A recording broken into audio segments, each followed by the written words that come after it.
This is True Buzz, that Mary J. Now we ain't new to this. For my stoners and for my cannabis enthusiasts, never heard a show as good as this. Number one, it's the best. Bringing in many special guests in the industry of cannabis. Business owners to growers, even artists you know of. So sit back and just roll up. Perfect show for my smokers. True Buzz, hey.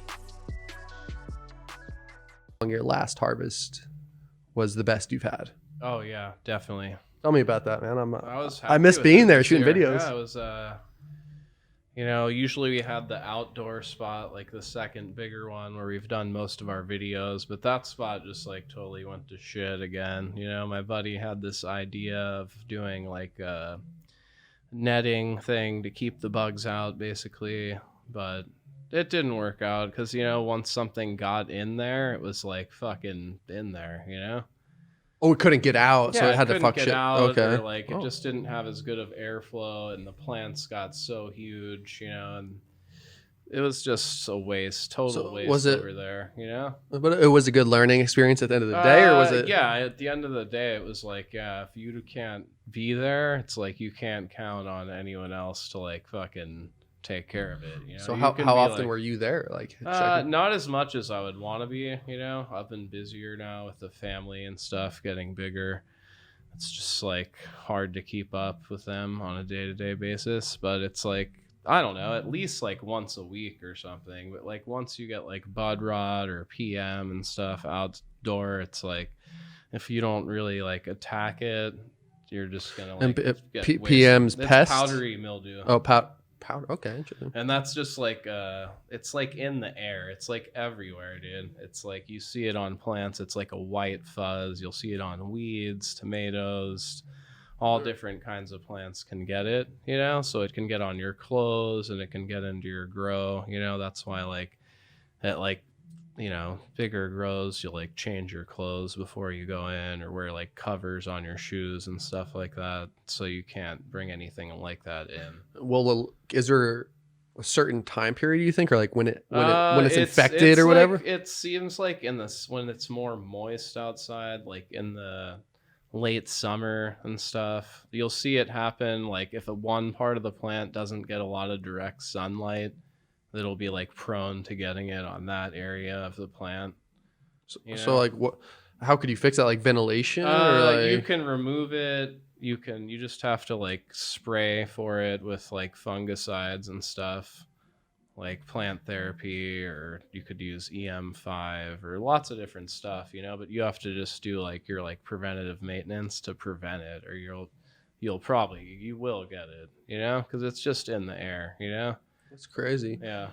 It's so that was, you ran into that before, right? This was just the worst. This is just the worst. This year I would say I had the least time at that grow that I've been able to have, And so like, my partner just didn't do their part enough, so it was just like a complete loss, Which sucks because the plants were fucking huge. Yeah, I think you sent me some pictures beforehand. I was like, damn, these things are like beasts. I took clones off of all of them, and I grew some at my place, and they came out fire. I got some new ingredients that just like kind of took everything to another level. It seemed like, maybe it was the genetics. I don't know. It's hard to tell until you do like a side by side, but. And these were, you did those, the ones you're talking about now, this was indoor grow, or those were outdoor? They were outdoor. I did some indoor too, but the outdoor actually turned out better than the indoor, surprisingly. So you're saying the best batch you'd done was the outdoor batch? Yeah, okay. I did some, and is that what this is here? No, it's gone, dude. We harvested in like October, and it's February, it lasted for a while, but there's a piece of some of the outdoor here, but it's not like the best of the best. That's like the worst of what's left, because you just want to smoke your best shit first. But... It looks pretty fucking good. No, not that one. That's from a friend. This right is? there. Yeah. But that's the last of what you're saying? Yeah, this is like the last of a nug of the outdoor. I didn't even like trim it all the way, but that was Northern Lights crossed with Willie Nelson OG. That was like a pack of seeds someone gave me from that Masonic guy. Word. Is that what this is? Is this the same thing here, this Northern Lights deal? Yeah. It's all right. But I dried it way too much, you know. I got like excited about my harvest, you know, and You know it got ahead of me, so it just dude, it's too dry, but this could have been pretty good. I want to give, dude, there's this fucking, I know there's the clone guy. I don't know if you've seen him in dispensaries. He sells clones in all these dispensaries in LA. But there's this another guy he was up north and he recently did his first drop, I think, in SoCal, because I was at this Mother Nature's remedy in like the Woodland Hills area. Yeah. But they said they've been selling cases of these clones because this guy is just known to have the super fire, like Granddaddy Perp, some other ones. I think it's something for like $15-20. So like fucking pretty. What's he called? That's a good question. I forget. I was just kind of like BS and talking about it. And like, yeah, this shit's been selling like crazy. They're really solid. And they looked, honestly, like I'm not downplaying the clone guy. What he does, I don't even know him. But these looked like super healthy, super right. Right. But it's cool. You can just go into a shop and get that for like $20. Exactly. That's what I did last year. That was like part of having such a good harvest is I like bought some clones finally instead of growing everything from seed and hoping to get like a good pheno or whatever. It's just like, I'm like, fuck it. I'm going to buy some clones. And I got GMO mochi, which is like gelato number 47, I think. And now and later, that was pretty good. But the GMO, that's the best, dude. Yeah. That's so good, dude. It's just yields so heavily. It takes longer. You can take up to like 12 weeks, but that shit is dope, dude. It's just like a heavy yielder. Yeah. You know, I like, dude, and that's where I need to just, and I'll show you here after I finally have space. Because I was saying that for fucking years. I'm like, I don't have space. Now I do. So I need to fucking make some moves happen and grow some shit. Yeah. Because it's like, and it's the crazy thing is, right, when you have your med card, I can grow as much as I fucking want, right? Like in this place. I think I could literally put as much as I want in this place and be fine. I don't even know anymore. Because I know. Like I thought you could just have 6 plants, but I guess if you that's get your recreation, medical card, yeah. you can probably have up to like 99 plants. I think when I was doing, and I could probably look it up right now, but when I was looking at it earlier, it was more of like a square foot area. I think it was saying like whatever you can fit in this area. I'm like, all right. Oh, that's sick. Like you said, it takes the time. Is like I've been having trouble even making videos and podcasts, being so damn busy. But I think like even like, and I've been like the little bonsai is my baby I have behind you, and I haven't trimmed it yet, cut it. And I was gone for the past 2 days, so I didn't get a water. But you see the leaves are a little droopy. Yeah. But I've just had it in the sunlight right here, and it's been loving it. I'll even close my curtain and keep it there. Yeah. So that's been interesting, but super easy. But I feel like there's something nice about it, like having that, which I'm sure you know. Yeah, it is. Yeah, you should totally get something started. I feel like that's the way to go. Yeah. We need, and I can't wait, bro, because we've been talking about like. For like since we've been doing these and doing videos before, like there's gonna be a day down the line like where we just do some super sick shit. Yeah, you know, we gotta collaborate on it. That way it's easier to like keep the genetics, you know. And that's where that's where I feel like our skill sets are cool too, because like you definitely have like the growing skill set and many others. You know, you're a salesman, you're a personal guy, but I feel like too I can help with that side as well. Like I feel like you have it all. I feel like you could have your own flower brand and be the sales guy and grower and hire other growers and train them. But I feel like we could have something really cool in the future. Yeah, it would be dope, dude. That's what it's all about, right? It's like what would you want to go outside of anything besides flower? Because you don't really do much other edibles and stuff like that. I've done edibles, you know, but then I met you and I'm like, oh, this guy fucking will knock out the edibles, dude. It's like, I don't know. I don't have as much time as I used to, but like definitely like hash making and stuff, it would be cool to get into, but it's hard to make without a cold room, you know, to make like the stuff that's like worth making, I feel like. Oh, and you know what's funny, man? That Keef, the dry ice Keef video we did. Yeah. I still get direct messages on Instagram for people asking for seeds. Oh, really? There's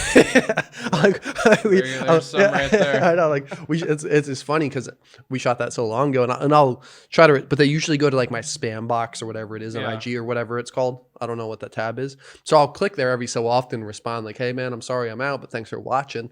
But it's just funny to see because we like low key mention that. Yeah, well, people are into collecting seeds. I have a friend that's just like. he got into growing, and I'm like, dude, what the fuck? Like, sometimes people like to buy shit, you know, and then they have all these new crosses and names, and it's like, wow, you have like 40 packs of seeds, and you have a tent that has 6 plants max, you know, but people like to collect them, you know, and buy them, and people wait in line to buy packs of shit, and there's flippers that do that and just flip them and stuff, you know, and they've gotten popular. I haven't been on the weed Instagram thing for like several months now. I'm like logged out of my thing, so I'm like out of the loop, you know, but it was getting pretty crazy with like $600 packs of seeds and shit like that. It's like pretty nuts, dude. Yeah, there's definitely like a lot of money to be made in like the seed making and the breeding and all that. Did you see that whole, it's been in like the news a fair amount lately, the whole Jungle Boys deal? No, They got raided last week or the week before. they're like stores. Yeah, they're stores. And Okay. it was because they owed, don't quote me on this, look the article up, but it was because they owed something from like taxes during COVID that they had, and then they sent a rebuttal, and they had all the paperwork and shit, but there was some other people having theories about why it happened. But it was just interesting to see, because I watched a video of like fucking like 8 cops just chilling in Jungle Boys, like even took like the bud tenders tips. Wow. It's like, dude, like this is legitimate. Like I don't, like, sure, maybe they owed money, or I don't really know the whole thing, but to me it was just ridiculous, because I see this, I'm like, this is like a legitimate dispensary, dude. Like these dudes have been paying their dues, right? Like, Yeah, it used to happen all the time. Like earlier when I was younger, going to dispensaries, you'd just be like, oh, it's shut down. well, those are like illegal though. No, those were legal, dude. What? Yeah, they would, dude. Legal dispensaries, like fucking when the medical card age, you know, like in like early 2000s, you know, like I used to go to this place called Organica. There used to be a place called Marina Caregivers, both near like Venice and Marina del Rey, and they would just. I think Marina Caregivers is still there, maybe. I'm pretty sure. I think they're still around. Yeah. But like, dude, those places have all like, they just come in and they take all the stuff, and like, so a lot of the times there'll be 0 arrests made, and they just get robbed basically by like the police, you know. That's why it's as far as I know, you know. Yeah, but it's like, it's weird because it's like still like federally illegal, you know. Like lots of shops get raided and then they just pop back up. well, like, know? but like these, like this state, and that's before even like, that's like the, you know, before I was really in the space out here, at least I was in Kansas, I think at the time mostly, but it's like but those were more still, even during that time, I feel like it was more black area. Like now that it's more recreational legal. Yeah, it's kind of crazy. It's like busting in. Yeah, they're like a huge shop. Yeah, like they yeah, that's what I'm saying. They've been around for a while, you know. They have 2 like shops that do like fucking, I don't know how many millions, but a lot of money. They probably are doing $1 million on a Friday, you know. Like, some of these shops are dude numbers, dude. Like some, and some don't, and that's crazy thing, dude. They have their own giant warehouses. They have.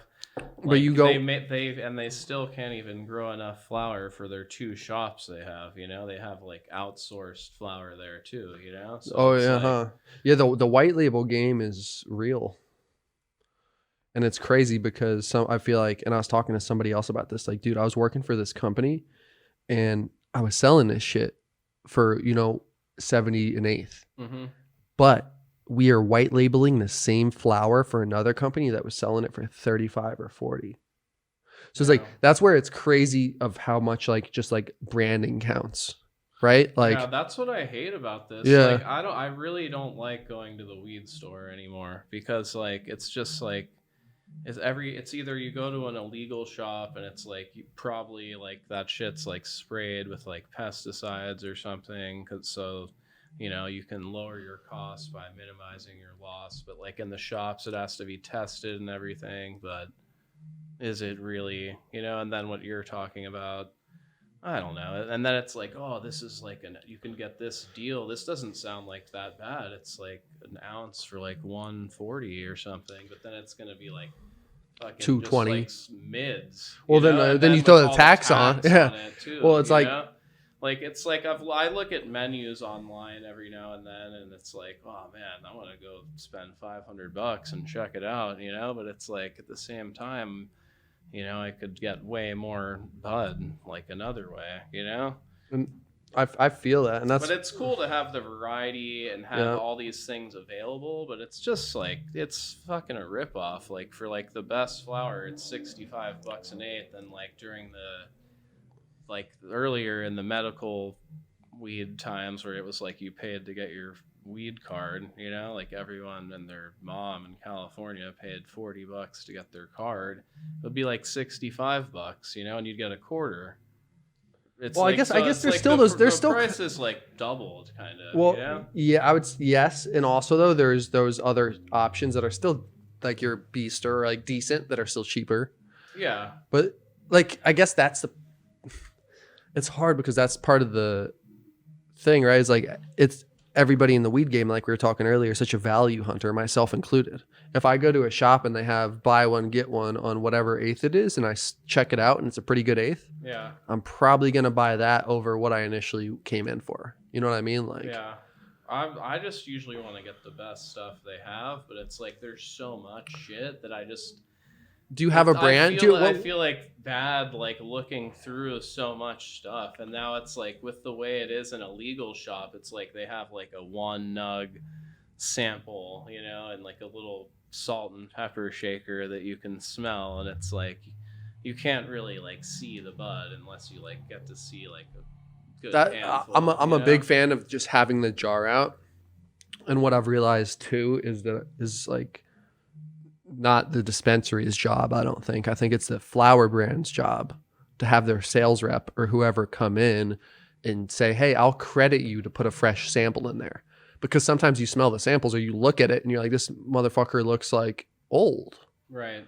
It looks like oxidized and shit. It's like, Yeah. so that's where it's like you need to, because I think that's like underestimated is because that's what people do. Like before anybody buys flower, right, they're going to smell it. So that sample always needs to be fresh as fuck. To me personally, Yeah, yeah.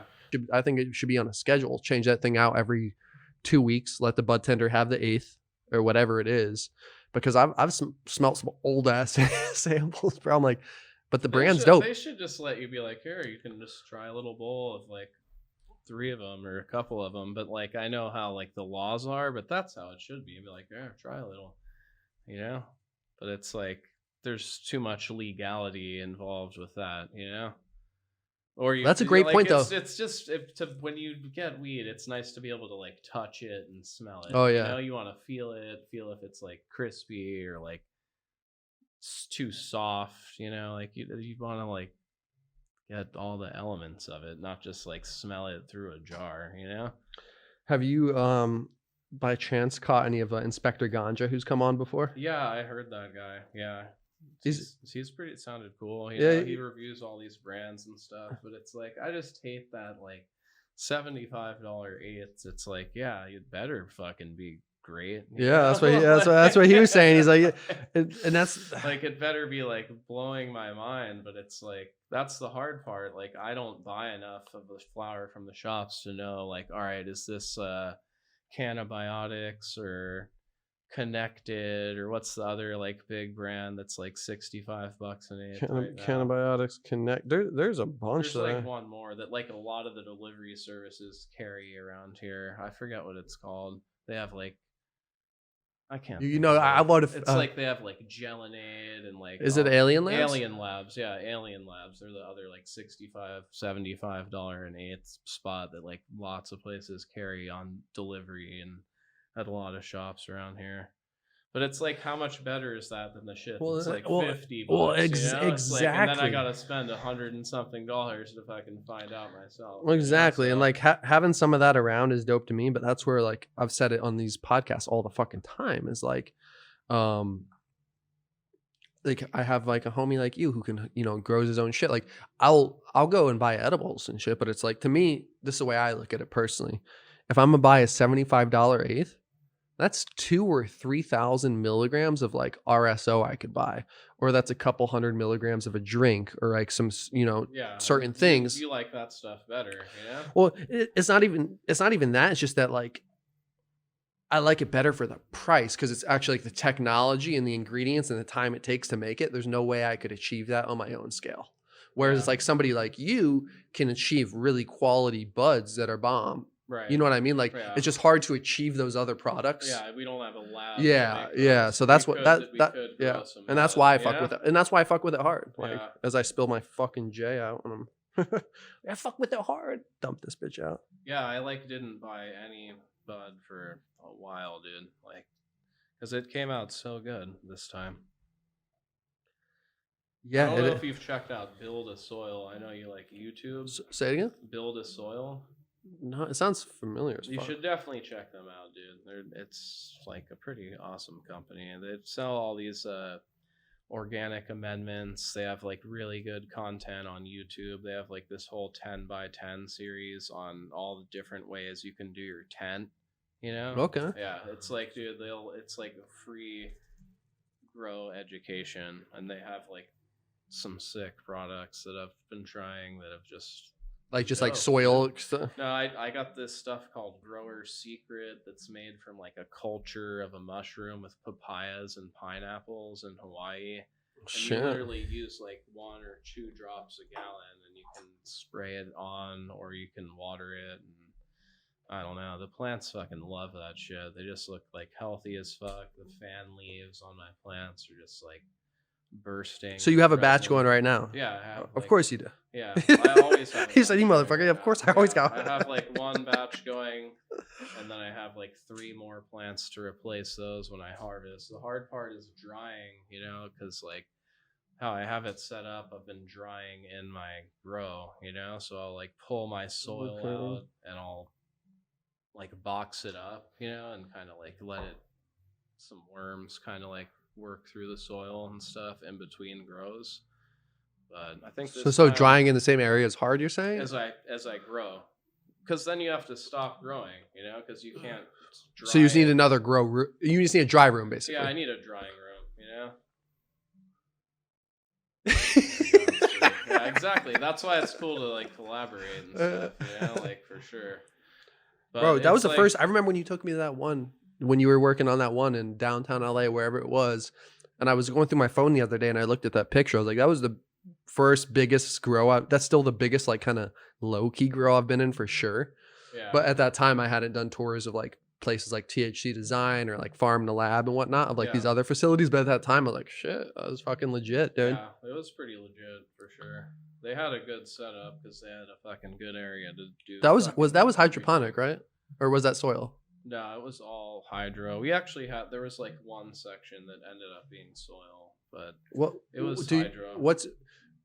What's your thoughts on that? Because I think we've talked about it before of different brands doing it. If you at the end of the day, you think soil definitely creates a better product, just more natural, or do you think I that think soil, it'll give you like a better flavor. just better terps and like, do you think it's a terpene thing? Like what is like it? Better terpenes, because like just because the like amendments in the soil, I don't know. Like the best weed I've had is some of this weed I grew outside in soil that's like 3 years old now, you know. Oh shit. So it's just like cycled through. There's like lots of life in it. Like it's called living soil, you know. Yeah, I remember you telling me about that. So when I look at my soil, I like, if I like just rub off the top layer, it just is like fucking moving, you know. There's like worms. Bro, and- I was sorry to interrupt. I was No, it's fine. I was watching this crazy fucking documentary like last week, and it was about how soil can save the world. Because like people are like, they were saying like, yo, and I didn't even think about this before, because people think of like dirt. They're like, soil is not dirt. Like you're saying, like soil is actually living. Like, and the guy said, he had an example. He's like the amount of soil that's right here, it was like a small amount. He's like, Mhm. there's more microorganisms in this amount of soil than there are fucking people in the universe, like world. Yeah, it's. I'm like, crazy. that's fucking nuts. Like like when you buy a bag of microbes, it'll be like, oh, 10 million fucking Yeah. microbes of this kind, you know? Like, yeah, it's crazy, dude. Like, there's this whole like universe under the earth of like fungi, I you know. know, that's all interconnected. That's how like forests stay alive, you know?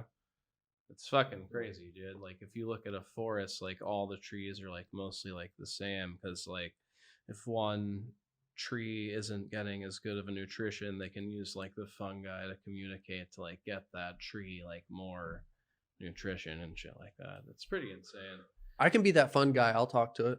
Yeah. Exactly. Stupid No, joke. but it's like He said, "You motherfucker." it's pretty cool, dude. Basically, like the way we farm, they're like cutting away the soil and washing away all the soil and just adding fertilizer, you know, on top, and it's like just destroying the planet. But like some of these farms in like Humboldt, you know, they're just like building up the earth. They're just like closed loop. They don't like bring in much shit at all. They just reuse everything, you know. It's like every year they like flip their beds on top of each other and just replant. That's what the documentary was. Sorry, I was just like adjusting some stuff, but that's what the documentary was talking about, was that's exactly why like the Dust Bowl happened. Yeah, they just abused their fucking land. They scraped all the nutrients, and they continued to, and then they would spray chemicals on it, right? And then they would be because it made farming easier. Right. And then they fucking put themselves in a fucking problem, and it's still happening today, like you're saying. Yeah, so they have to just like try and like build it up and up with topsoil, but it's all like dried out, you know? So there's like no nutrients. So without like man going in to like fix it, it's like won't fix itself, you know? Maybe after like I was about to say, I think it's gonna need like a fucking tsunami to wash. Like, it makes sense. Like seawater and like other shit on there, and then eventually it would like come back over time. But if it's all dried out like that Dust Bowl, if like the environmental stuff doesn't change drastically, it'll just stay like that, you know. For sure. The soil becomes like cement, you know. It's just all dried out, and whatever water goes on it just goes like right over the soil and just runs off back into the ocean, and it pulls off whatever nutrients and topsoil are there, like the little that's like accumulating, and just washes it away, you know. And you fucking like just talking about this opened my mind, because I'm like, it made sense during the documentary too, like, but what you're saying makes more sense. Like, it's a man-made problem, man needs to fix it. Yeah, right? It's like, it's like we're the only ones who can fix it, you know, because we did it. Yeah, we did it. And it's like the more like plants that you take away, the less air there's going to be, or oxygen, you know? And that's what I think when you say that, I think about places like even out here in LA, but I especially think about Central Park, like the lungs of New York. Yeah. Like whoever, I forget the person's name who decided to do that, had the foresight to say like, we need this. Because like if that wasn't there, it would be a way more fucked up situation. I think. I don't even know if it'd be the air quality would be like super probably fucked up. Worse. Yeah, it's like plants are like a filter. Exactly. Yeah. So yeah, it's pretty cool. My cousin used to work at this place called Alpine Farms. They're like, you should check them out for sure. Alpine Glow. Yeah, they do some really cool videos on Instagram, just like live. Is that weed or just? They grow weed. They're like fully legal in California. Yeah. Okay, in California. They have some like collab with like Nasha or something. With the temple balls. Yeah, they have like a strain like Guava Gift or something that's their strain that you can get like not too far from here. I wanted to try one. I think it's in Thousand Oaks. I'll swoop one up for you because I go to all these shops. I see Nasha quite often, actually. At the temple balls, at least, if I'm not mistaken. It's like a rosin. This one, it's like a rosin. Okay. With Alpine Glow. I know they have it at some places. Okay, I think probably Stash and Studio City will have it. They're pretty rosin heavy. Oh, okay. I love those guys over there. So if I see it, I'll swoop it up for you. Oh, fuck yeah. Yeah, I've always wanted to try some of their shit, you know, but usually it doesn't make it down this far, you know. Well, and that's what's interesting too, is the whole supply chain thing, because it's like, and I've ran into people like this guy who's selling RSO, or other people, or even companies I've worked for, is like the whole supply chain issue. Like if somebody up north has a bomb thing, it's like they have to go through so much. Like they have to pay their distributor, they have to have their hubs possibly in SoCal. Like it's a process. Sometimes it should be so much easier for a small like grow to get their shit out. No, like they need to have laws in place. The whole point is making it harder. Yeah, exactly. Yeah, it's they fucked just up. want to make it harder, dude. I haven't watched the news much at all lately, but I turned it on like yesterday for a minute, and it's like, oh yeah, our tech guy said he didn't think this was gonna happen, but here it is. the U.S. wants to come out with digital currency, like instead of cash now, you know? And I'm like, dude, I what? saw I'm like, some jeez. shit. What's crazy because you know that it's like, Because they were like China's ahead of us because they did it and they banned crypto and they have their own like currency or something, you know, like digital, you know. well, that's where I feel like maybe this is me just being a conspiracy. I'm not even a conspiracy guy, but I think things like, it's just funny how things play out. Like, oh, okay, Ukraine starts happening, COVID's over. It's like, okay, Ukraine starts happening, now they're making moves on cryptocurrency. It's like, maybe I am a conspiracy guy and just, but it's like, you know what I mean? Does that make sense? Like they're making us turn our heads another way when shit's going on another way. Like right now we're looking at Ukraine while there's this whole crypto deal going on. Before we were looking at COVID. Like, oh yeah, sweet, yeah. COVID's over. Oh, gas is $6. Oh, yeah. Weird. What happened? Yeah, it's like, what the fuck, man? It's like, but it's crazy. But it's like, it's the one thing, sorry to interrupt you. It's just like, he's like, yeah, we're going all electric by 2025. And it's like, yeah, no wonder gas is $6. Who said that? Fucking Biden. What? Yeah, they're gonna make all the car companies with like all the new cars that come out after 2025 have to be electric. That's what they're trying to do. And now like gas is $6, so it's like, how the fuck are you gonna get more people to want to buy more electric cars right away? Well, make gas like $6. You know? Yeah, that'll exactly. do it real quick. Yeah. You know? And what I always thought too, even way before this, was that if I had some land, I would love to put a big tanker on it. Yeah. As much money as I could put in it and fill that bitch with gas. Because there's always going to be old muscle heads driving muscle cars. There's always going to be people in love with the old mechanics of automobiles. Yeah. And I feel like if you fucking had the space, and I'm sure people are doing sitting on, or just build barrels. Like, if you could just build barrels of gas and put them in reserve, yeah, that shit's going to be good. It's still going to run a fucking 1969 Mustang or whatever. Right. Like, these motherfuckers are going to pay. I just feel like, dude, if you're going to like be like all about like infrastructure or whatever, I'm not too into it. It's like every house should have solar if you're going to say that all cars are going to be electric. Or it's just you're going to be paying for it one way or the other, you know, because you're going to have to like charge your car up at your house every night. It makes me wonder, like, what's going on the back end, though? Because, right, did the government not bail these automobile companies out? So maybe they're going to get a fat influx of cash. Like, all right, we're going to give you the tech. We're going to give you what you need. Well, they're going to sell like a shitload of new cars because everyone's going to want an electric car because it'll start being easier to have an electric car. I don't. I mean, I do, but I don't. Like right now, it doesn't make sense to me. Like you're saying, like, no, it's inflated. I still don't think it even financially makes sense to do that. Yeah, it just. I bought a new car recently, and it's like you buy it, and then it's like $10,000 more because, like, yeah, a lot of people want cars, so we're just going to tack on $10,000. You know, that's how it is, right? That's why I'm thinking about selling my car. Because I don't know if it's a really good time to sell. Well, that's why if you can live without it, or you have another. Well, what I'm thinking about doing, dude, is getting rid of all this and living a mobile home life, like in a van, Sprinter van. Yeah, I'm heavily thinking this because what I'm thinking is that's 2 years of rent. I could have like a dope fucking Sprinter van or RV pimped out for 2 years of rent, and I own it. Yeah, I've seen those Sprinter vans. We go camping with the family, and like I look in them. I've been looking at it, and I'm like, is that like a marble shower? Yeah, like, dude, it's fucking nuts. I look at this shit several times a week, and there's some that are fully finished with the showers, all that. But I saw one the other day that was the best deal. I don't have the money to pull the trigger right now, but I just keep an eye on this shit just for my own knowledge. Yeah, it was $27,000. Mm-hmm. But him and his family member who was a carpenter had halfway finished the inside. That's sick. But what I think I'm going to do is my family is super talented. I have a sister and 2 brothers who are super handy with wood and basically carpenter, like really fucking good.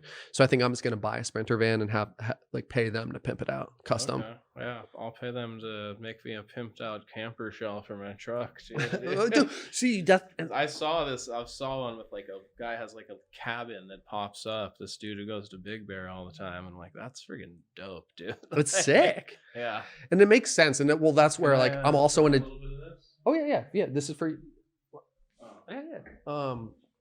And that's where I'm in a different, like, I can never pull it off, I think, and like it'd be way harder and I don't, this sounds weird saying, but it would be way harder for you to pull off just because I feel like, I don't have a family.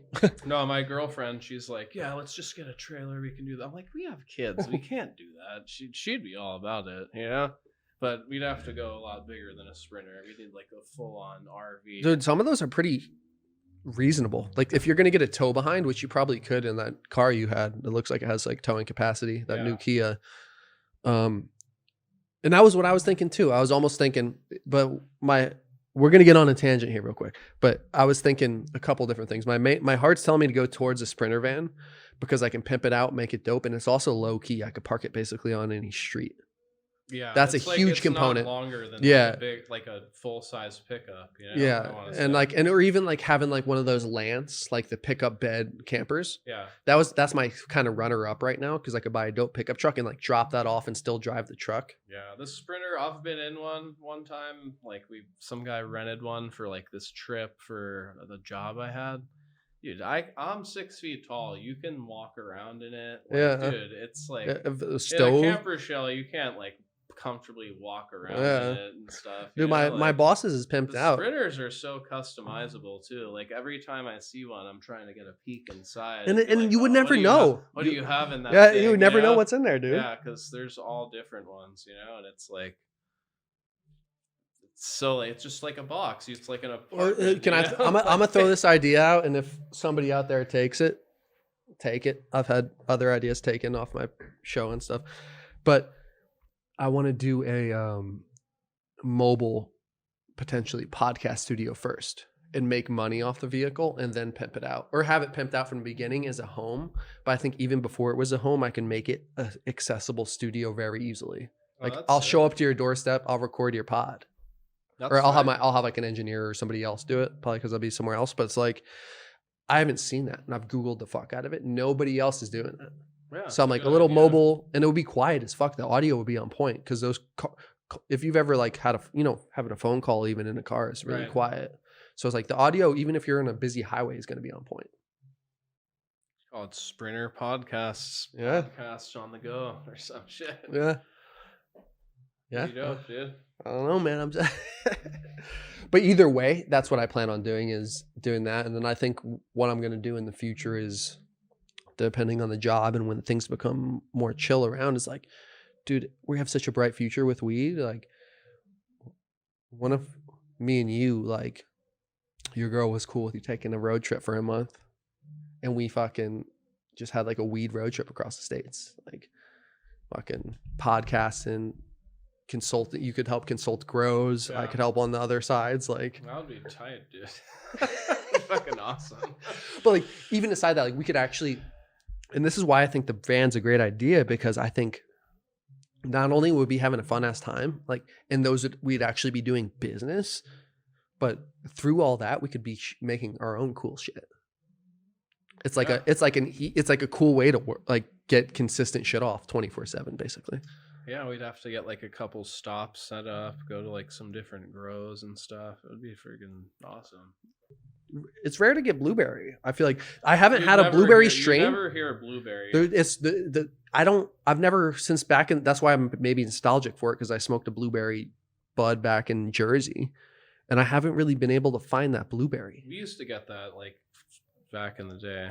What happened? Here. Why did it get it? I just think it wasn't that good, and you didn't like it? Wasn't as good, so people just stopped growing it, or people lost the genetics. We used to get this stuff called blueberry Kush. Yeah, well, I think it's a potency thing, because I think, I don't know, maybe it became like Blue Dream probably replaced that, because it kind of had that like and Blue orangey, Dream, like I didn't know smell, and that was like a real heavy yielder for people that like grew, I guess, because that was like popular as fuck for a while, like early on, and somebody was telling me why the other day that I didn't realize. He said Blue Dream is the easiest strain not to fuck up if you're a rookie. Yeah, it's like easy to grow. So it's like all around. So then all of a sudden it's like, oh, it's popular and it's the easiest one to grow. Yeah, there's like, you could look it up on the internet. There's like all these memes about it, because people fucking hate on that shit. Well, people that hate on Blue Dream are not cool. Yeah. I know. It's like, why are you gonna hate on the weed? It's like, you got some better shit to do, All weed's good for something, I feel like. Well, I mean, I'm not gonna. Yeah, exactly. Like, I'm not gonna hate on anything, but I did see an interesting strain the other day that was very high CBD percentage. It made me think of my friend because I never look for that. He's like, bro, I was in California. My buddy Bryce, who's been on this podcast today, and I had a really nice CBD forward joint. I've never had that out here. Yeah, I've seen a little bit of that flower for sale, but I've never bought it, Because but it's like... And that's that, you just hit the nail on the head. Yeah. That's why it's not produced. I've wanted to get some seeds for it before and like try and grow it, for like the CBD effects. I heard of some stuff called CBG. Have you heard of that? It's supposed to be like, have like more effects than CBD. I've saw some flower from that looks fucking fire. But I haven't tried it. Yeah, I don't know. You know way more about those kind of things than I do, especially since you've been like working in the business now. Yeah. Well, I don't know if that's true because you're a very knowledgeable person. No, like you're just RSO and all these things. Like I don't even know what you're talking about, dude. Well, I just think a lot of these things need to be talked about, but it's like what I like to do too, and it's like I have so many other things that I'm excited to talk about. Like I share most of my ideas like on podcasts and shit, but I have a bunch of like ideas percolating for other things I can do dope. But it's like I guess I should tell you about Koan, man. So I got you a little goodie package. Awesome. Hoodie. People been vibing with this. Oh, this is definitely probably too small.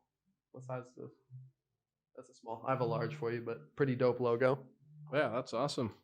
And then I got you on this little VIP box, bro. Okay. So it's fun, dude. That's why I'm like love having you on the podcast, bro. Because we like. That's freaking dope. Yeah. So there's that's just a little candle. Oh, okay. But I don't have the love in there, but there's 6 different cordials. So there's all different cannabinoid ratios with terpenes. Mm-hmm. So like the Calm is mostly CBD, like 1 milligram THC just for the bioavailability. Oh, okay. The Koan Wonder there is more of like a 9 to it's like more of an indica feel.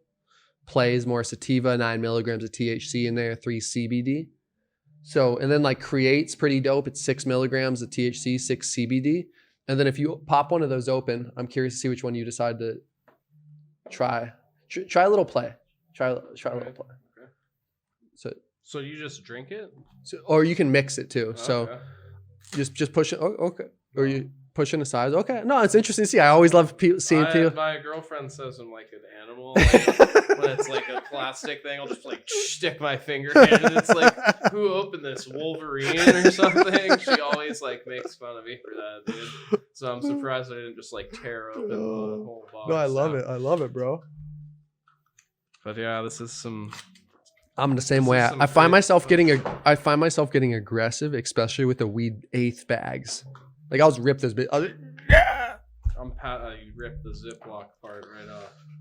All right, so this is called the Play one here. So that's and if you look inside, like grab the open pack and then just flip it like this. You can see the primary terps in the ratios that they are, like the most primary in the bar graph. Pinene, yeah. Okay, yeah, I know I like those ones. And then it has the cannabinoid ratio as well. So yeah, it's like an upbeat social feel, but it just So you said there's like 6 milligrams of THC. Oh, there's 9 milligrams in there. Is that too? Is that all good? Yeah. As long as it's not 1,000, I think I'll be fine. Yeah. So just tear it down. How many milligrams is in like the joint, you think?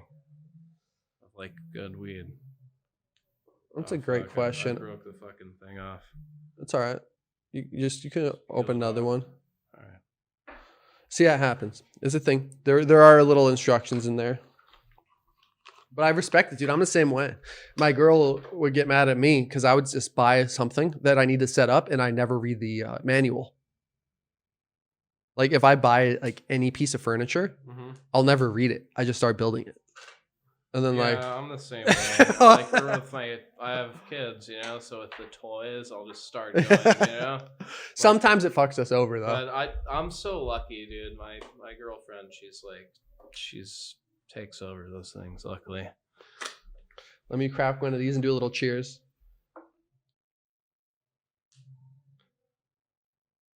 So yeah, it's 0 calories. Cheers. Vegan. Cheers, man.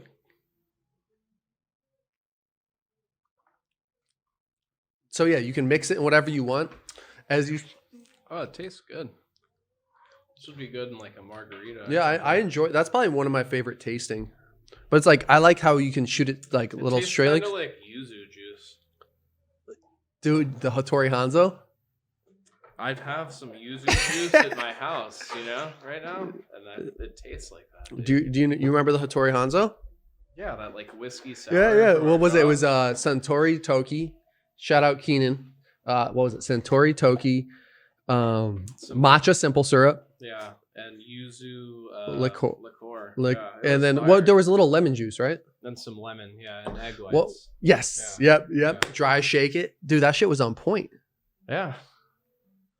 We got this drink at my job right now called the Stoney Negroni. It's like a mezcal Negroni, and they serve. Well, I don't know. Everyone kind of got lazy on this, but when we opened, there would be like a bunch of rolled joints, and it comes with a joint attached to it. A real joint? No, it's like a chai Well, tea joint or something like that. But they'd fire it up, So Well, pretty good presentation for your drinks. You should fucking do that, so. Bro, that's where I think though that. With a real joint. I think you're also in a very interesting place like myself, because like I've been in the beverage sales game for a while, but you've also been in the bartending world like me for a minute, in the service industry, and you're a fucking expert grower, and it's just super interesting to see those spaces. Like I feel like that's where we'll have our shit happen. I feel like it's gonna be, and that's where I want to ride it out with legalities and shit, because like Yeah. I feel like maybe 5 years from now it'll be more open. Like, oh, I can open a lounge without fucking giving my left nut. Yeah, like with like a lounge or a restaurant, when I eat out, I'm like, man, they would make so much more money if I could just smoke a couple bowls right now. I'd get dessert. I'd get another round of drinks in a few minutes, because you're just like. Well, I think, and that's where I think, and they could be selling you the weed too. Well, I think, like, but that's where I think slightly differently. I think the same way, but with drinks like this, because I think somebody who's a smoker like yourself, correct me if I'm wrong, if for dessert you could get a 20 or however many milligram shot of cannabis, or you could get a cannabis drink. Yeah, I would. You would still would. Yeah, I would. But because like this, I think the thing that's going to happen is I love smoking. I'm about to spark this J back up, obviously, but it's like people in the public setting. That's why they got rid of like cigarette smoke. Besides the health reasons, is certain people aren't comfortable with it. Yeah, it's going to be there, and that's going to be the case, right? Is it becomes more normalized. People don't want smoke blown in their face. True. Like I do. I'm cool with it. But like, just like in general, right? Like for the high, I don't know. It's interesting. Yeah, it's like it's so different with like a joint or a blunt, or if someone's like doing like a bong or something, or a dab, because it just is like comes and goes. But like a joint or a blunt's just like in the air like the whole time, So I don't know if they'd. Well, it might just become like dab bars or something. If I had a place, as much as I love smoking joints and flower, I would only have a rooftop spot just for that. Yeah, I would have a rooftop for the flower lovers, and then like for people that like would just like didn't want to, or you can go up there too, like go have your dinner and go up. Like that's kind of like a different lounge area. But I think on the lower levels, it would be just vaping and drinks. Yeah. And then you can go up and you can still have dinner up there. So like I think you can hit every angle. And I've seen Green Street has opened up recently. I would need to pop there and check that out. Have you heard of that at all? Yeah. What's your thoughts? No, Green Street, I haven't. Dude, how fast do these things work? They kick in. That's my question, dude. I'm like, dude, I'm feeling fucking like, dude. These those like fast onset. Yeah, things? it's rapid onset. You like a couple minutes to 15 minutes should be feeling it. Dude, feeling it. What's Green Street? It's the downtown. It's in downtown LA. The marketing agency that's also like Gary V's an investor. Oh, okay. So they work with like major brands like 2 Chainz and shit. But I saw they had an event recently. They just opened up, but I need to go visit it. I don't know a lot about it, but I think they're doing like a WeWork space, like where you can have like an office there if you're a cannabis brand. Oh, okay. So it's pretty fucking dope. Is it like a store too? Do they have, I like, a think brand they or have a something? restaurant. Oh, They're okay. they're planning on having lounges. Like they're just like doing it proper, I think. But Yeah, I know right it's now. just like another aspect to like like it's the possibilities are endless. It's just like food, wine, beverage. But now you have cannabis too. It's like a whole nother aspect to like a restaurant. You have your cannabis program. It's like, are we gonna have those drinks like you said after the meal or for the meal? Like, And that's shit's where it's right now, that's like, and that's how and that's where, like, a moment ago with like our experience is like, that's how I'm pitching people too who have lounges yeah.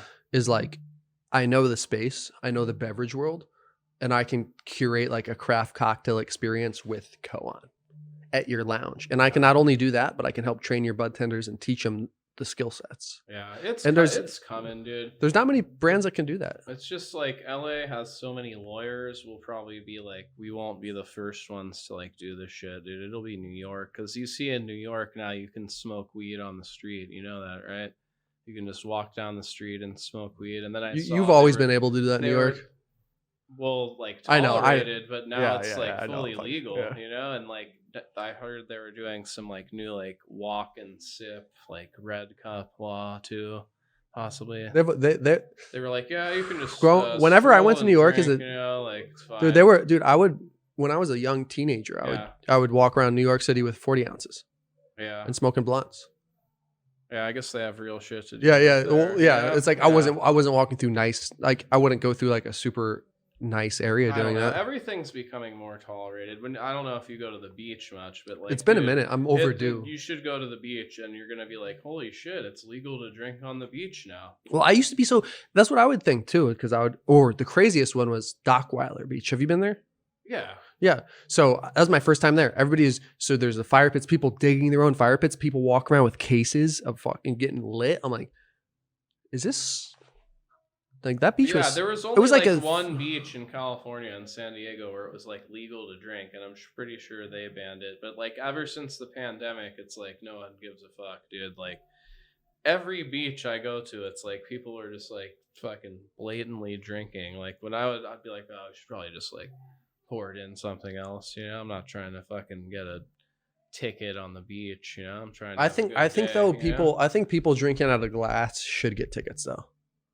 Yeah, probably. You don't want because it's like nobody wants to get their fucking foot nobody wants to get their foot stabbed. And let's be real, if I broke a Corona bottle on the beach, I would try to clean it up, but who knows if you're gonna find all the pieces. Yeah. And how many drunk people, like, that's the only thing I think. You let people drink all they want, but it's like I agree with the glass aspect. Yeah, that's true. Because glass is you don't want to fucking do that, but it's fun, man. I'm overdue for just a beach day. Fucking set up a tent, kick it. Well, I haven't been to Venice in months, but I went to Venice right when they started cleaning it up. Oh, okay. I haven't been there. It was night and day, dude. This is probably 6 months ago.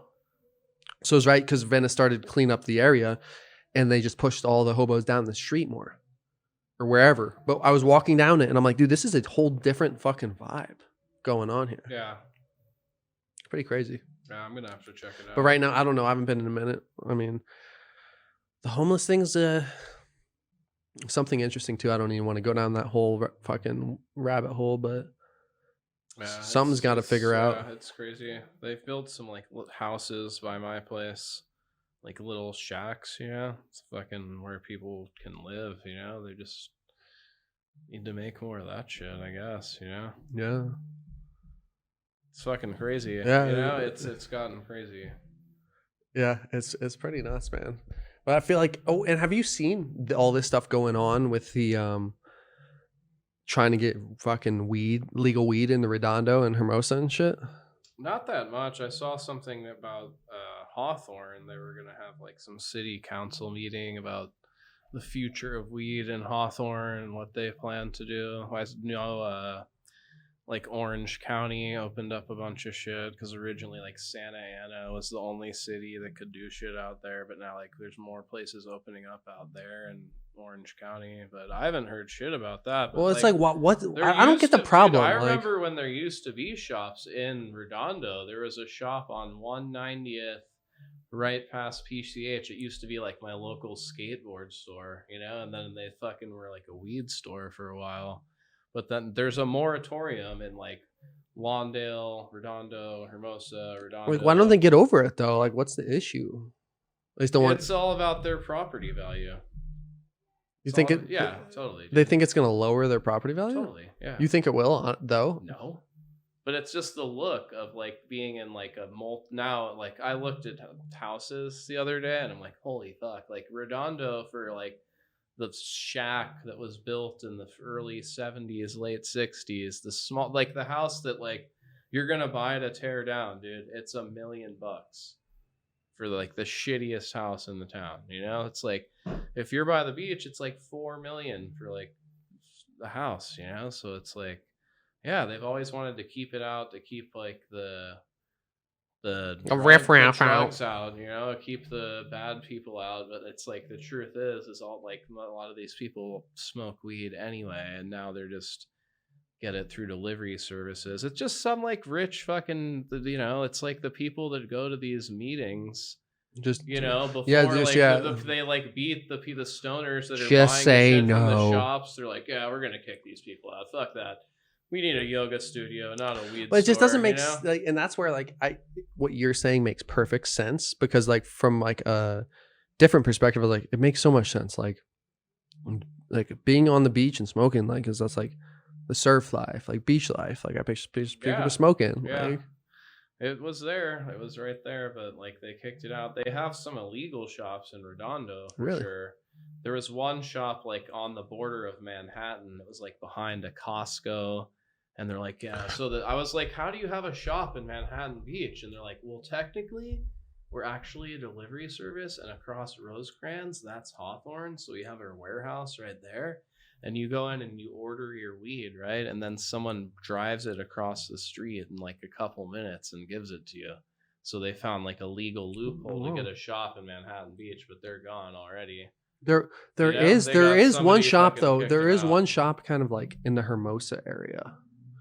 Where? I'm trying. It's off PC. On Aviation. It's really small shop. On Aviation. It's called the Hermosa. Green something maybe. There's like this pineapple one or something. There's one in Redondo, like the church. They have a church in Redondo. Yeah, I remember you telling me about the church. But the church they've been like, I know they've been shut down and reopened like multiple times, you know. But they do the church loophole, and now you have to like. My friend who like goes there, he is like, yeah, now you have to actually like eat a little edible to go in, you know, to prove you're not like a cop and shit. I feel like if I was a cop, I'd still definitely eat it. You're like, it's part of my job. Yeah. Right? Like, isn't like that's what I've always thought. Like if I was like, isn't that part of the thing about being an undercover cop is you can still get high and shit? Like I don't fucking know. I don't either. You I know? just picture myself. If they're a cop, they have to like say something. Then I have no fucking idea. I know. All I know is I guess I'm just thinking like I guess people just want to go fucking bust people. I was big. That's the only reason I would want to be undercover. Is like I can actually like it would just be a loophole to get high. I can have drugs in my system. I don't know. You watch movies and stuff. Whenever there's like some huge drug deal, they're like, "Oh yeah, do a little bit of this coke, dude. Here, try it right now." You know, like. I don't know. That's what you see in the movies. Yeah, you know, that's like their test. You know, like all right, if he better do this shit or he's not legit. You know, that's where like shit like that's crazy. I was like, if somebody's like, yo, smoke a bowl, I'd be like, all right, like. But once people start putting like other drugs out, it's like, dude, I don't know what that is.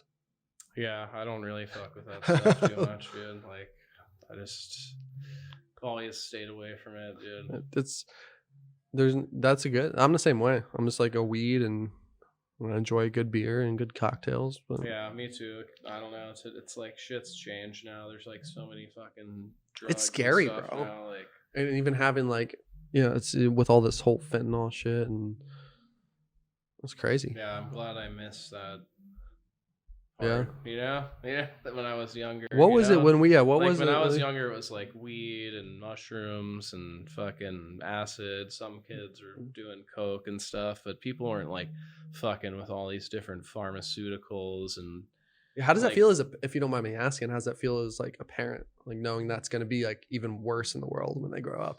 I don't know. Just try and be honest with them. And I don't know. My oldest has like stayed away from that stuff, so I don't know. Hopefully, I did something right there, But I think it's just kind of fucking scary. But it's just like everything. It's like there's fucking a million of fucking everything now, dude. It's drinks, food, like the variety that's available is like fucking. Like I see your shelf right there, and that's just one brand. Yeah, dude. It's like there's something for everyone. Yeah. And like the people that you didn't even know exist, there's something for them too. Yeah, and that's where it is so interesting. Is like you see certain things, and it's like, especially with the regulated market, you wonder if there's you see certain niche products, or it's like how is that a thing right now? Yeah, I'm like, who asked for this shit? Yeah. Like Yeah. who made a company for this thing? Like it's so random, but it's like with the internet and with marketing and being able to like them to like target the exact person that wants this, it's like I guess that's why it's like that, like you turn on your. We're still not there though. I don't think in the cannabis space fully. Yeah. Because other we're not. is, Yeah. like, that's the thing is I think that a lot of people are doing certain things for the future, which is a good thing. But there are so many things that can happen. We could be in this like perpetual state of recreational cannabis in California for another couple decades, or it could be fully legal across the states in a month. Yeah, it's gonna be like I feel like I don't think that's gonna be happen. fully legal across the states like sooner than later, because like they're just like I'm thinking 5 They're years. missing out on too much money. It's just dumb. Like they like rip off all the growers in California so much, and all the shops have to pay like so much tax, the ones that are doing it legit compared to other businesses, that it's like, how is it not a no-brainer for them to be like, yeah, we need to do this? I guess there's probably like Just old people. There's probably like illegal underground connections. Like, all right, well, if you fucking do this, then like whatever, like that's true. Illegal drug trade that might be connected with the government or not, like they're gonna be fucked because of that. Like, I don't know, I that's a good point too. I thought my what I was about to say is I think it's just like the old sentiment. Like just say no. Like look at the people that we have making the decisions. They're old school as fuck. Like that's what I see. I'm like, why? Like I'm like watching the that like.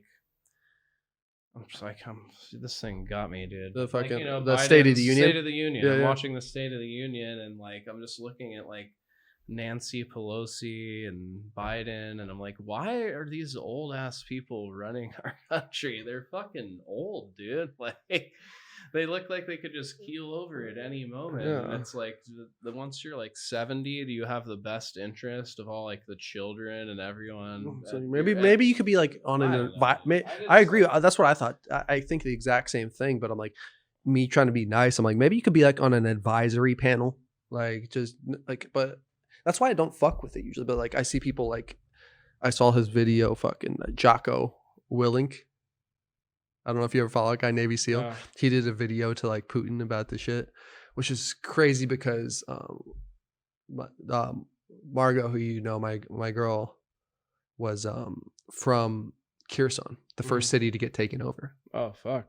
Yeah. But she's still here. She's right? here, Oh, but she came here when she was 11. But like her grandma's there, like, and she had friends like sending her crazy videos from like her apartment, like where she used to live. Like there was like literally like fucking organs on the ground and shit. Is her like mom still there? her grandma is. It's just her mom's in Kansas. Fuck, man. That Yeah, sucks. so it's like crazy to like actually know somebody on like the.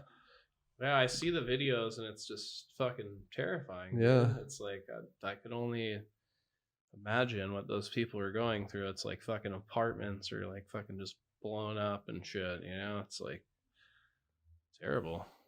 Yeah, and that's where it's like I don't even know, but what I do know is that that's what I always say. Like sometimes my family, like we'll get into conversations, we'll start getting about like, talking about deeper things and maybe potentially like political ideologies and shit. Yeah. And then I'm the person who doesn't really get into it. What I like to say, my underlying thing is, what can I control? Like, what can I personally influence right now? We Yeah. can talk about the government doing this and this is blah, blah, blah, blah, blah. What can I do to actually do something? Like, Yeah. people love to talk all day, but it's like, I feel like the talk should be like, what can you do today type shit, you know? Yeah. So that's where I always try to bring it back. Even if I'm like, it's just interesting because people want to, like, not necessarily even family, but people want to dive into so deep things, but it's like, what can we do? What can I do? Or what can I Yeah. actually do? Yeah.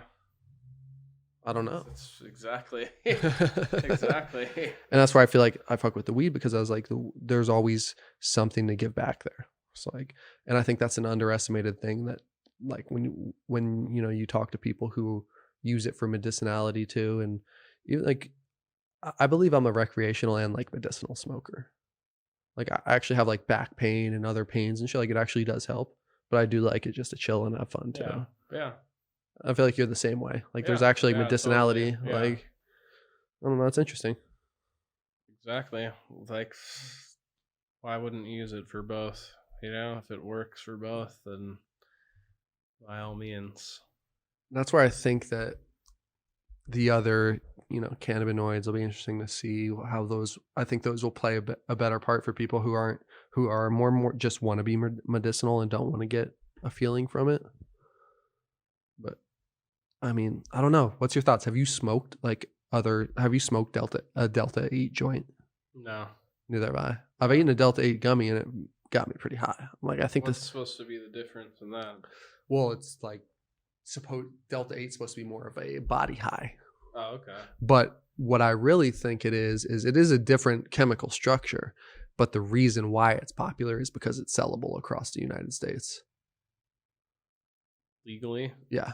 Oh. In like 30 some states or something. Oh, I okay. could have a Delta 8 gummy right here, like, and be selling it to like other states online legally. Oh, weird. Yeah. It's like CBD. Or like these people. Let's look. I need to look this shit up. What's this HHC shit? I don't know. I haven't even heard of that. Because I've seen that popping up. It's like the new Delta 8. Oh, okay.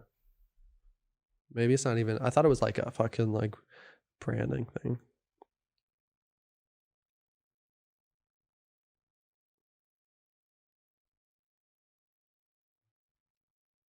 Bear with me. What is HHC? This is Leafly. The hemp-derived cannabinoid has a lot of potential, but invites many questions too. Among the wave of hemp-derived cannabinoids sweeping the country, Delta 8 THC, Delta O THC, and Delta 10 THC. I didn't even heard of Delta 10, to be honest with you. Among them, few have eluded public understanding more than HHC. Googling the compound brings up a host of contradictory information about its legality, etc. What the fuck is it? Making sense of HHC is complicated, in part because it has only recently reached the market and only a handful of retailers are selling it, mostly in the form of vape carts. The cannabinoid offers lots of potential, however. Don't be surprised if you start hearing more about it soon. As state and federal agencies continue to ban Delta 8 THC, the most popular hemp-derived cannabinoid, HHC offers a tiny bit more legal promise and appeal, since it's not actually a THC compound at all. It may also elude other drug tests, although the evidence for that is purely anecdotal at this point.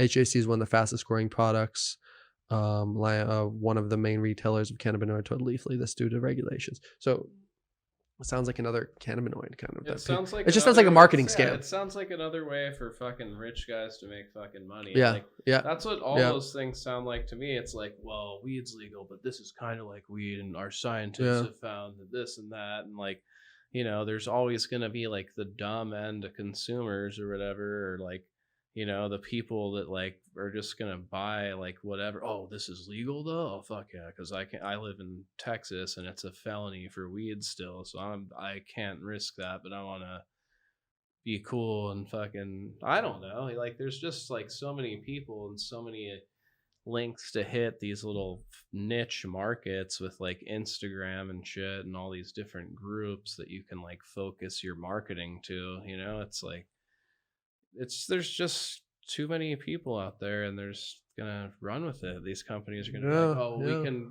What's the legal loophole? Like they just said in there, they're like, well, they're outlawing Delta 8, so what's the next Yeah, thing that they yeah. can make this? I like, guess, yeah. You're almost 100%. weed You're, things? dude, I fuck with what you're saying. Yeah, and like the head shops all have that like fake weed stuff you can smoke, and I don't even. Well, I guess know here's what I think. I don't even know what I the guess- fuck that is. I guess, yeah. you know? I guess Like, what I think is that at the end of the day, if you're looking to get high, you should not be focused on having any one compound, right? Like, I don't want to just smoke Delta 9. I don't want to just smoke Delta 8. I want like the rounded effect. Yeah, Unless you're like, there's, unless it's there's medicinally there's dialed a in. whole like every element of it like adds to like part of the high, you know, like the feel, the touch, the smell, the smoking it. It's all kind of part of it. I feel like, you know, and if you smoke weed or have a dab, I feel like that's like you get like the most out of the experience. If you just want the feeling, then like an edible is the best, and then it's like not as bad for you because you're not smoking anything. You know, like smoking weed, obviously it's not as bad as cigarettes and stuff, but it's probably not good for you. And they haven't done like, the government barely fucking studies weed or something. I know like Ole Miss University, they have the right to like study weed and grow hemp. They're like the only college that has that. Really? Yeah. Did you know that? In Mississippi, they have like a giant hemp field and they like own the rights to it. That may have changed. I don't fucking know. That's how absurd. stupid our country is. Like they could have been making so much money off of like hemp. There's like more products coming out with hemp. Like even at Costco, it's like, oh yeah, sprouted fucking hemp seed. It's like a fucking You see the Rockstar?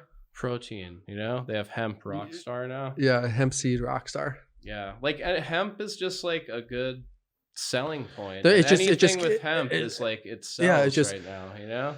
Exactly. And that's why, like you're saying, like this people just getting into it for that. Like, oh, it's going to sell. But I think, and that's where, once again, I feel like we talk about too when we're here together is like, dude, anybody that's like sounds fucked up, like half a brain, wouldn't buy like, I'm not going to buy like CBD infused shorts. Right. But yeah, dude, I've seen CBD infused pillows at the 99-cent store. I swear to God, dude. I'm like, okay, you infuse my pillow with CBD For 99 I'm cents? gonna like, no, they have like shit for like $10 and $5. You know, they have like all different. Still, price like, what do you do? ranges. Spray it on there? Like, I don't know, but I was like, dude, they even have CBD at the 99-cent store now. That's It's nuts. like in Big Bear, there's this coffee shop and they sell like CBD infused coffee drinks and stuff. That's who you need to target. This is why- That's who, you know, you need to target, dude. Starbucks. Get them to get the CBD Cohen coffee. That's the thing though, is that we do put a 1 milligram of THC in with the high CBD ratio. Yeah. Because we actually are scientific based, and that's why we didn't want to just be like, oh, let's just go sell CBD everywhere, is because the THC actually helps the CBD uptake. It helps it biologically. activate. Oh, okay. Yeah, so like it helps it. But, It just helps but the you whole. can sell like the 1-to-10 ratio legally or something, right? Really? Isn't that true, I thought or you is that not? I I thought- don't know. I I feel like didn't- I heard that somewhere. I would have to do research on that. I feel like you can't sell, and if there's any THC in anything, it can't be sold across the borders. But I did see a fucking sick article the other day. Yeah. There's something in the books going through legislation right now. I should know more, and Or maybe No. that's the recommended But I saw, dude- ratio for like uptake. Of dude, it I or saw- some shit. I don't know. saw there's something going into the courts or right now. And please look it up. I just read a little bit about it, but they're trying to allow interstate commerce. So for the first time, and it makes so much sense for California's market and the growers, especially to be for- able to like export, export it to places that have the same legality. So it'd be a partnership thing, kind of like, hey, Arizona, you kind of are on a similar level. Are you cool with partnering with California for interstate commerce? Yeah. So like, oh, we can finally from Humboldt bring our shit to Arizona Right. or to up north more, you know? Yeah, because like Humboldt, that's like the cheapest place you can grow, because you're using the sun. You know. And picture that, like that. When I saw that article, dude, I just smiled because I'm like, dude, if that happens, that's a huge breakthrough. Yeah.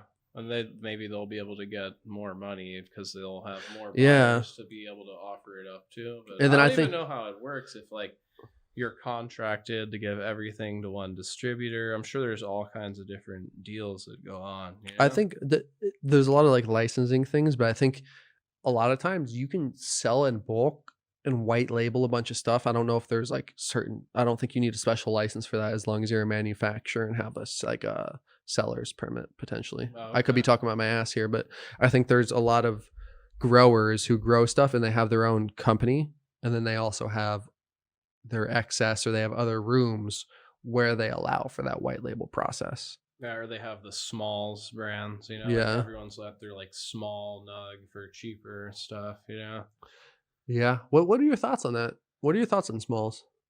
I don't know. I want like nice nugs when I buy weed, but it's like I guess it's cool. Have you ever But bought I I've never bought a bag of I've Smalls. never bought one, you know. But Yeah. it's like I have like at a shop where it's like they'll have like little nugs at a shop for cheap just to like get like a little more, you know, once in a while. But usually I'm trying to get like something really good when I buy a bud, you know. Yeah, I'd buy Smalls. Like I bought this bag of shake. I still need to make edibles for it. That's why I bought that big Yeah, shake. Yeah. But I would buy Smalls either to make, probably not even make edibles with, but I would definitely buy it to roll blunts with and shit. Yeah. Like I feel like I feel like Smalls are the perfect blunt and even joint, whereas like I feel like just regular buds I still love rolling in joints, but like more like pipe material. Yeah. But I see Smalls as being great for blunts. Yeah. Well, they're good. You know, I don't smoke it's blunts that good much. for cheaper. It's just like, you know, like if you like test a plant, you know, it's like the best nugs are probably going to have more THC or terpenes than like some of the smaller ones. Well, that's what's interesting about testing too that I need to dive more into is like, Yeah. how is it done? Like They're so- gonna give you the best top nug of their bud, you know, to test. You know? yeah. It's like so they make sure they get like the highest terpene and the highest everything. And if you've like grown bud, like the big tops, those are like they're better, dude. It's just It's kinda like- no doubt about it. It makes you know? perfect sense, and it's also Yeah. kind of like sad, like giving up that pretty, like you pick out the best nugs out of your whole batch that you'd want to smoke. They're not going to be like, well, let's give them a mixture of some of the lower, shittiest. Let's give them some Smalls. like the stuff that's like you know the smallest nug on our plant. No, they're gonna give them like the like prime. So piece. what do you think it is though? Like, do you think? I just need to ask You'd more have people. to like test like from plant to plant, but I know if you test like the you think you have to? bottom You think you have to? I don't think you have to test every plant. I think you just have to give them. No, you just have to test like one. Yeah. Plant, probably out Yeah. of a batch or a couple. Yeah. Like, I don't even know. Like you probably only have to send in like an eighth or something. Yeah. I have no idea what like if you're gonna do like a big run, you know, like what percentage of it has to even be tested. Well, that's what's interesting too with the edible market and the beverage market is a lot. You don't even necessarily have to test for terpenes. You just test for THC percentage. Well, the terpenes, that's more like a branding thing to like on like a fancy bag of weed. They'll be like, oh, it has these terpenes, you know, to like. But make it but look do cool, you not you know? do you not see that as more important than the THC content though? I don't really care about the THC content. Yeah, honestly, so- that yeah, much, you know? yeah. I care about the smell way more than the THC content. Yeah, so- you know, and the like, just the look. That's why I fuck with people putting the terp content out though, because they're like, oh, our shit actually has this. Yeah, But the interesting thing about like the marketing thing that you're saying is interesting because it's now coming more popular to talk about. yeah. Because what And else it- are you gonna and it's talk just- about? yeah. How are you gonna make a cooler container? How are you than gonna make it- anyone? There's yeah. so much cool packaging. It's like, okay, it's all been done with packaging. You have to like write something on it that's gonna like speak to people because it's just like a clusterfuck of everything, dude. Like, And that's where it's- like overwhelming. Well, that's where to, it's like, super interesting pick through too. all that shit. To me, you know, it's like they have too many different brands. You know, I can't even like identify with one brand and be like, oh yeah, that's my brand, like you were saying, because it's like they don't even carry the same brands everywhere. There's so many brands, you know. It's nuts. Yeah, it really is. Yeah. And it's like part of me like thinks it's a good thing, part of me thinks it's a bad thing. But I'm more on. I more lean on the side that it's a good thing, that it gives the consumers more opportunities to try other stuff they might like.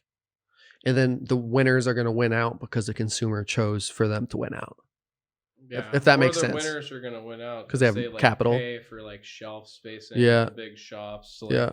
get more bags on the display, and they have more money in marketing to get rappers to endorse their shit and have fucking Gary Payton and shit on their bag of weed, and you know, like fucking they just put more money into it, and then the more you grow and the bigger company you are, the less of a profit margin you need to make to like remain profitable, because you're just like based on volume, you know? Yeah. And Yeah. like Absolutely. you're just like buying up grow after grow all the time, and you're expanding. Like you're like, all right, we're gonna buy this grow company, and now whatever they grow, it's now our brand, and they're gonna grow our cuts that we have. And you try and teach them the way to grow, but at some point it's like it's hard to have consistency, you know? Yeah. But that's like how That's it, that's yeah. how that's the model for like having a massive cannabis brand now. Yeah. Is like you just Well, that's what I hear about. That's what people say about cookies. I don't really smoke that much cookie shit, Yeah. but I hear there's inconsistencies in the batches. There has to be. I don't 'Cause really- they have like fucking like 30 shops or something now, I think. Well, it's like, yeah, it's like, and that's the scare with any, with any scaling, right? Like, let's just do the restaurant industry, like, or even McDonald's. Like, I don't know if you watched the Founder movie. When he started scaling McDonald's, they were selling all types of shit. He's like, yo, you got to stick to the menu. Dude, Like, McDonald's little sister. There's like 5 now. And it's like, dude, whenever a new chef comes, it's like, oh, this looks different. yeah, This it's looks like different every now. time, or even it would Every be a time different they- day. It'd be a different day. Different day. Yeah, they can't even get it straight in like one restaurant, dude, let alone like multiple. It's like There one. has to be so much attention to detail. There has to be someone there being like, no. You know, like you, and in weed, it's like, you can't do that. You're like, you fucking grew like 500 pounds of weed. You can't be like, no. You know, or send it back to the cooks, have them remake it. That shit took fucking 4 months Well, to make. that's know? why. Like- That's why I fuck with people like Farm in a Lab, like people like Source Cannabis. When I had them on the pod, I think I Yeah. told you before, where they're like, our batch wasn't up to par, so we white labeled it, and we lost money from that harvest, right. or like because they were planning on selling it to their accounts. Yeah. And like, to me, and you're right though, they can do that because they're more boutique, if you Right, will, if that's yeah. the right terminology. But like, you can't do that on that scale. You got to pump it out. But Yeah, or but it's else like, what? But here's what I think though is like, and I forget if I've said this before, but I saw Kiva. Did you see that? What Kiva did with their gummies? Mm-mm. With COVID going on, we were talking about fixing cars earlier. Kiva had a boatload of gummies, is what their article said, or their containers for their gummies, sitting in a dock in Long Beach for months. Yeah. They were supposed to have the containers in October. Mm-hmm. They got the containers in January. So the article they put out was a release. And if it wasn't even true, it was still brilliant. But I think it was true probably. Was a release of saying, hey, they let the consumer know our shit was sitting on dock. So they put a sticker on. They made a new sticker and put it on the Holiday logo. Yeah. And it was at the shipyard. Oh, okay. Like the cargo truck sitting there of their containers. Oh, okay. So they rebranded, but were also honest with the consumer. Oh, okay. And I thought that was from like a bigger perspective of a big brand. I thought that was dope. Yeah, that's pretty cool. And at the end of the day, it was just a cool marketing move. Yeah, but- I know, it's like, who the fuck has money to do shit? Yeah, I was like, that? damn, it They're was- like, oh yeah, just make new bags for it and everything. It was like those new stickers. It took way longer to get. We lost more money. Let's Yeah. put more money into it. Like, It was crazy, yeah, man. that is crazy. But I appreciated the realness of it, even of just like, because I did have the gummies and they were decent. I honestly didn't get that high off them because like 5 milligrams a piece, and they hit a little different than they usually do for Yeah. me. But I just got them because they're on sale. Once Yeah, again. that's the thing I always wonder about edibles. Like, some shops have so much different stuff. I'm like, dude, do they sell this all, or do you Well, that's throw what- it when away I'm talking to- after when a I'm talking to while some of and these- stuff? Like, does stuff when I'm- expire? Like, Some of my homies who are buyers are saying like that's one of the hardest parts of the game, because there is a year expiration on everything. Most stuff doesn't deserve a year expiration in the edible world. yeah, Like maybe half of it, or 75%. if that, but a lot can last longer. Right. But I agree with even the year mark, but everybody they have to know when to sell that, especially with flower. It's like, I feel like flower has the year shelf life on it, but if you're going to get flower that's 6 months old. Yeah, it's like, it just depends how it's stored, like it could be like even better, but it just depends on the container or where it is. Yeah. And that's a whole nother like interesting topic of like a blacked out container like you had there, which is what I hear is these have some like weird like paper in the top though. Yeah. Is it like I feel like if you put water in these containers, like water would like leak. Weird, yeah. Huh? I don't know. But like, if you keep bud in a mason jar, it can keep for fucking. Some people say they cure bud for like 10 months or like a year, and it's got like a different like flavor profile. But when you do that, usually you like open it once in a while. I've seen I don't know if you've seen it. There is a brand I've seen in LA that does sell their eighths in little mason jars. Oh, okay. And that's their only branding. It just has a simple logo on it. And their shit looks pretty fire. I'm like, I kind of fuck with that when I saw it. Right. Because I'm like, old school kind of simple, but like you're saying, it's still a quality jar. Yeah. Kind of what you're getting. I don't know. It's just like, but when you pay $75, like, you'd rather have some like shit that just like. I haven't paid. Like I haven't paid $75 for an eighth since I've been in New Jersey. You're missing out. No, I'm just kidding. There's some really good weed out there. Well, that's what I get. That's why my home inspector Ganja. That's just the price for that brand. It's every way. Well, that's why like it's like $73 or $75. I just get, and that's the beauty of like having. But you're like in the business, so you can probably get some deals and stuff. Well, yeah, I get like a discount, but I also just get hooked up whenever I have brands and stuff on the pod. I'll just get hooked up, or you'll hook me up with like take care of me and. And that's the beauty, dude. Like when I first started selling bud, that's why I sold bud. I just wanted to get free smoke. Yeah. Like, so it's cool. Like obviously I want to make money, but I like smoking for free. But I did think I put this in my pocket for you. Grabbed it a second before we started.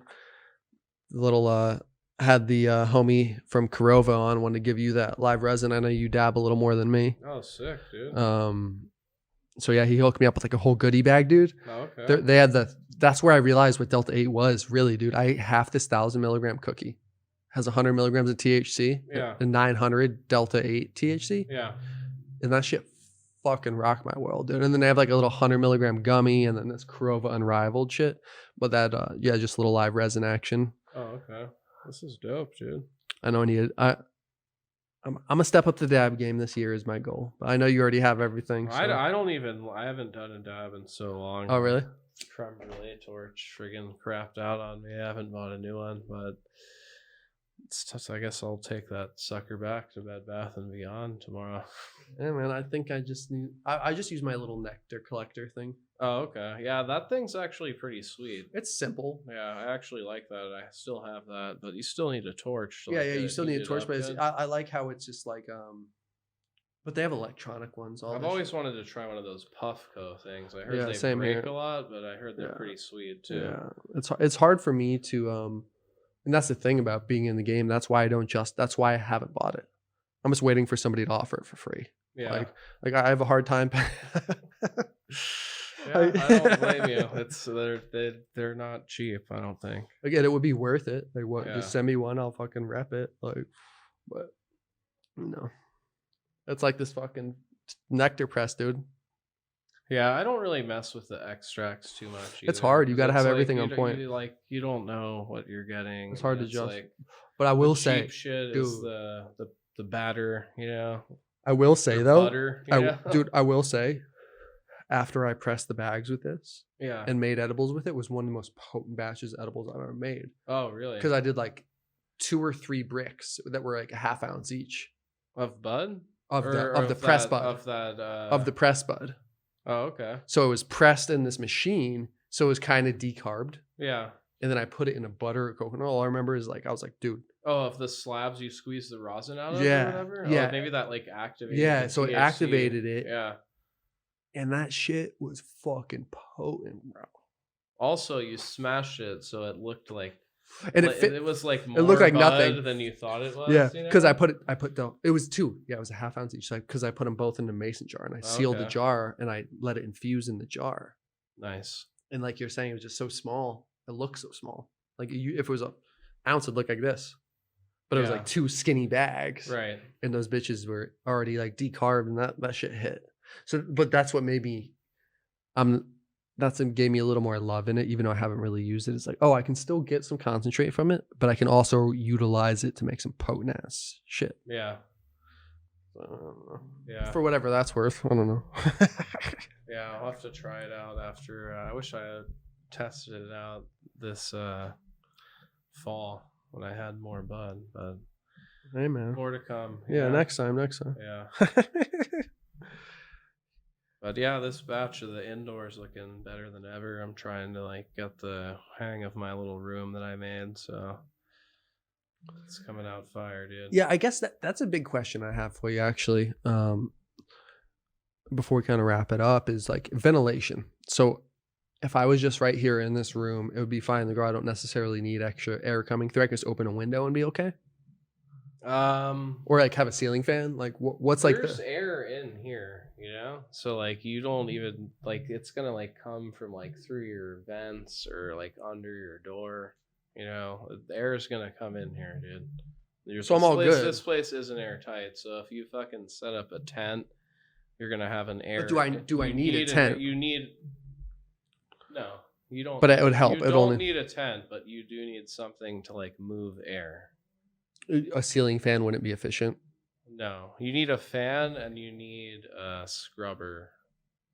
Basically. Because like that's what's if you grew in here, it would fucking smell like a motherfucker without the scrubber. Okay. You know, that thing basically like it has a carbon filter and it takes the smell out of the air. So I could have. Would it be cleans, obvious? Like you think if I was growing like. I would for here it would be easy to do a 10 because your ceilings are like almost like 10 feet. And I could have it right next to the window there. But the thing is, my neighbor has a window there too. I don't want it blowing into their window.